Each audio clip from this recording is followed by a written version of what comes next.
Realmente, el miedo no suele ser una sensación que sea agradable para nadie. Sin embargo, sí que se trata de una sensación morbosa, y por mucho miedo que sintamos en ese momento, tenemos la extraña sensación de tener que mirar. Esto es algo que, por ejemplo, a muchos nos pasa con las películas de terror, las cuales en muchísimas ocasiones recurren a lo típico de poner basado en hechos reales para llamar más la atención del espectador. Aunque sí que es cierto que este tipo de películas en muchas ocasiones sí que están basadas en historias o en hechos reales, como las que veremos a continuación. Así que ponte cómodo, deja tu like y tu comentario y espero que disfrutes del vídeo.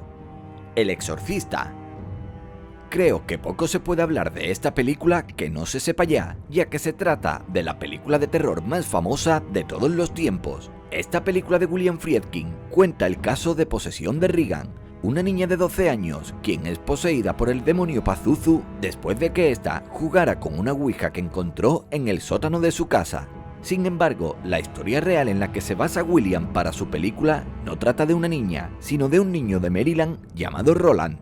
En 1948 empezó a notar una serie de eventos paranormales, los cuales se fueron agravando hasta el punto de que su madre dijo que entró en su habitación y vio cómo la cama en la que se encontraba su hijo estaba moviéndose sola de manera violenta, o como un amigo de la familia aseguró que vio en una reunión cómo el niño estaba sentado en una silla y de repente salió despedido de su asiento. Estos hechos hicieron que la familia buscara ayuda espiritual y aseguraron que cuando el sacerdote llegó y se encontró con el niño, este le gritó en latín: «Oh Sacerdor Christi, tu esse me esse diabolum». Finalmente, el niño fue sometido a 30 sesiones de exorcismo y cuando el último ritual llegaba a su fin, todos los presentes afirmaron que se escuchó un fuerte ruido y el niño poco a poco se recuperó y pudo volver a su vida normal. La huérfana. Realmente en este caso, primero fue una película basada en un caso real y luego un caso real basado en una película. Sin embargo, he decidido incluir este último, porque realmente parece más ficción el caso real que la propia película. La huérfana es una película del 2009 en la cual una familia adopta a una niña que esconde un oscuro secreto, y es que detrás de su dulce apariencia, en realidad había una mujer adulta con problemas mentales. Pero hace unos días salió una noticia, la cual cuenta la historia de Natalia, una niña ucraniana con enanismo que había tenido 2 adopciones fallidas y que finalmente fue adoptada en menos de 24 horas por Christine y Michael Barnett. En un principio le dijeron que la edad de la pequeña no estaba muy clara, pero que tenía entre 6 y 8 años. Sin embargo, Christine a los pocos días se dio cuenta que la niña tenía vello púbico y que escondía también que tenía el periodo. Pero lo terrorífico del caso es que Christine aseguró que la niña les echaba lejía en el café y que incluso llegó a verla de noche delante de su cama con un cuchillo en la mano. Esto hizo que le hicieran unas pruebas a la niña, las cuales determinaron, basándose en evidencias médicas, que la supuesta niña en realidad era una mujer, la cual tenía 22 años. Un año más tarde, la pareja se mudó a Canadá y dejaron a la niña sola en el piso con un año de alquiler pagado. Pero cuando ya nadie pagaba el alquiler, la policía fue a desahuciarla y se dieron cuenta que allí había viviendo sola una niña de 9 años, quien les contó que sus padres adoptivos la habían abandonado. Actualmente, la madre adoptiva se enfrenta a un juicio por abandono de una menor, aunque ella sigue asegurando que no abandonó a ninguna niña, que la adopción fue un fraude y que las cosas que hacía no eran propias de una niña, por lo que se están investigando los documentos oficiales en los cuales dicen que ella tiene 22 años. Actualmente Natalia vive desde hace 2 años con otra familia adoptiva y parece que se comporta como una niña totalmente normal. Líbranos del mal.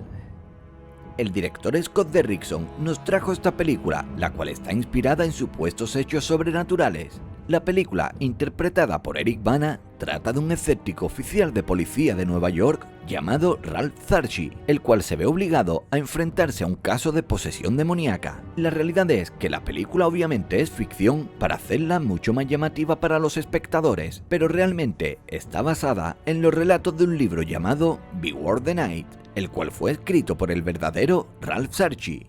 El verdadero Ralph era un sargento de policía totalmente escéptico ante cualquier tipo de fenómenos paranormales. Sin embargo, y tras más de 16 años trabajando en el Bronx, decidieron crear un grupo dentro de la policía para que se investigaran las muchas llamadas denunciando supuestos casos paranormales que se denunciaban durante los años 90. La condición de sargento y además el ser una persona totalmente escéptica hacían de Ralph el candidato idóneo. Conforme fue pasando el tiempo e iba investigando más y más casos, empezó a ver cosas las cuales en ocasiones no podía explicar y hacerse más preguntas cada vez. Y de esta manera empezó a escribir un libro contando los relatos que le fueron ocurriendo. Por ejemplo, uno de los relatos que contó y que según él más le marcaron fue el de Dominic y Gaby Villanova. Lo que no deja de sorprender de este caso es cómo un policía totalmente escéptico cambió tan radicalmente su visión hasta tal punto que dejó el cuerpo de policía para dedicarse por completo al mundo demoníaco y sobrenatural. La posesión. La posesión se trata de una película de terror sobrenatural del 2012 producida por Sam Raimi. Dicha película se basa en la historia real de una caja de Bach, la cual supuestamente estaba embrujada.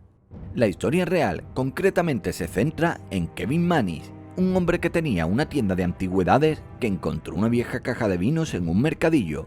Mannis contó que la vendedora le dijo que la caja había pertenecido a su abuela de 103 años y que la había apodado como la caja de Bach y siempre la había mantenido escondida. Al anticuario la historia le pareció bastante apasionante, así que compró la caja y la dejó en el sótano de su tienda.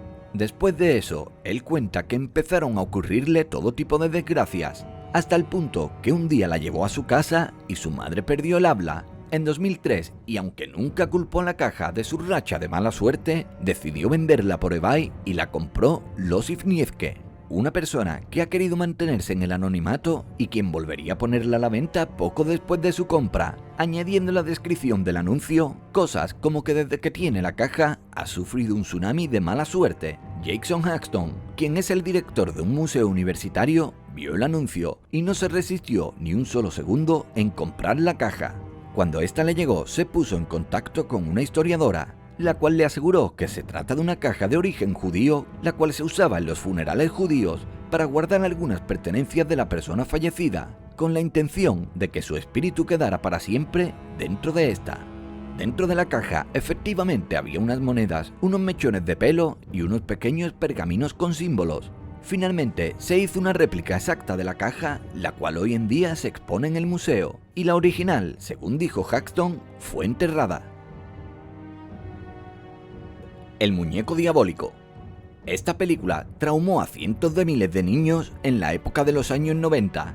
Obviamente se trata de ficción, ya que un muñeco no va a cobrar vida como si de un humano se tratara, pero sin embargo sí que está basada en una historia real, concretamente en la de Robert Eugene Otto. Resulta que este niño recibió un regalo de su niñera, quien al parecer era una mujer que practicaba la magia negra. Desde que recibió el regalo, Otto hablaba solo, y en la casa que habitaba empezaron a ocurrir cosas extrañas. Otto afirmaba que el muñeco tenía vida propia, y algunos vecinos aseguraban que podían ver al muñeco frente a la ventana cuando no había nadie en la casa. Como cada vez ocurrían cosas más raras, los padres decidieron encerrar al muñeco en el ático. Muchos años después, otra familia compró la casa, y por casualidad, la hija descubrió al muñeco de nombre Robert. La niña le contó a sus padres que el muñeco le había dicho que quería acabar con ella, y así fue como Tom Holland, director de la película, se inspiró para crearla. El rito.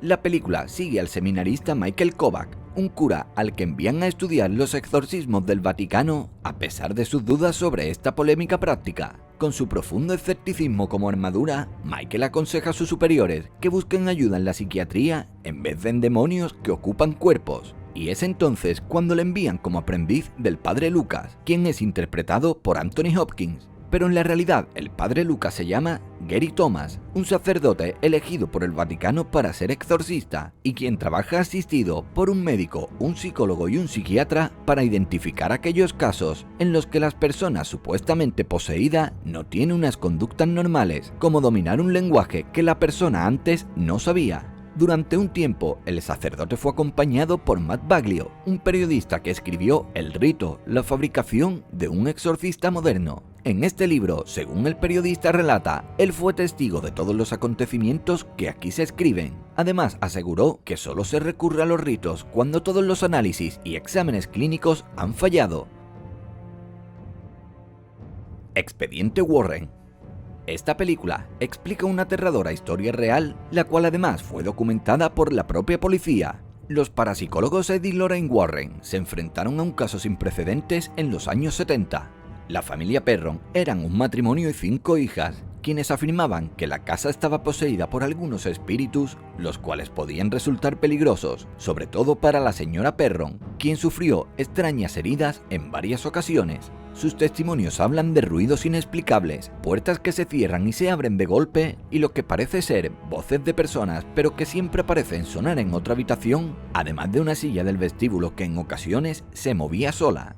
Sin embargo, según la familia, la presencia más inquietante era la de una supuesta bruja del siglo XIX llamada Betsabe Sherman. Esta casa fue vendida muy barata a la familia Perron, después de que anteriormente a ellos hubiese una explosión de gas y la persona encargada de restaurar la casa huyó dejando todas sus herramientas y ni siquiera volvió para recogerlas. Finalmente los Warren fueron a ayudar a esta familia y después de asegurarse de que lo que decían era verdad, le hicieron un exorcismo a la casa en presencia de la policía, que al parecer no sirvió de mucho, ya que la familia Perron finalmente acabó mudándose de aquel lugar y todos los dueños posteriores a ellos han declarado que en menor o en mayor medida en aquel lugar suceden cosas que no tienen explicación.